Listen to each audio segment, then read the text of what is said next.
When you speak English, how easy is it for people to understand you? Is your pronunciation as clear as it can be? Throughout the IELTS speaking test, the examiner will listen to you.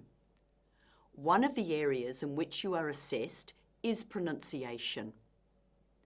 The examiner should be able to understand every word that you say in the exam. In other words, your pronunciation must be clear. Let's talk about how you can improve the clarity of your speech.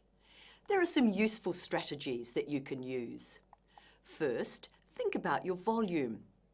Make sure that you speak loudly enough for the examiner to hear you. There's no need to shout, but don't whisper or mumble either. Next, think about your posture. Hold your head up and make some eye contact with the examiner while you are speaking. Don't stare at the floor. Think about your pace. It's important to have a natural pace, so try not to speak too quickly or too slowly.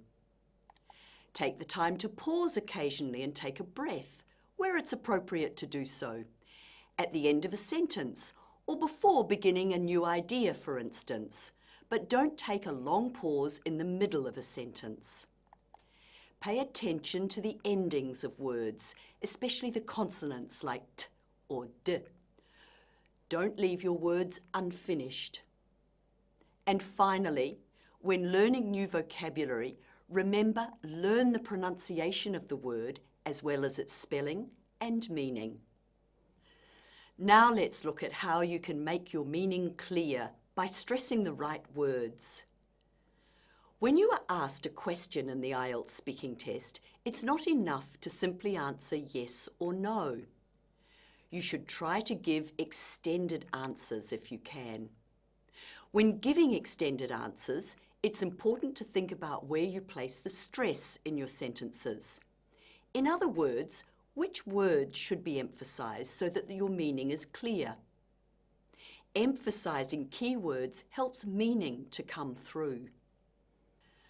So how do you know which words to stress in order to make your meaning clear? Well, let's look at a simple example together.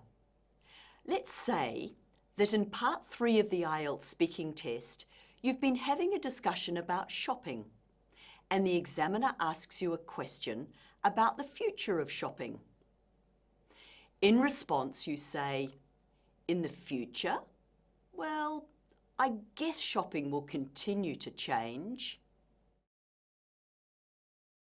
Can you see how the words that you stress help you enhance your meaning? Now, you wouldn't say, in the future, well, I guess shopping will continue to change, because this would be very unnatural and also unclear. So, to answer the question, which word should you stress? Well, there are certain words that are usually stressed in sentences. These words are known as content words. They include nouns, verbs, adjectives, and adverbs.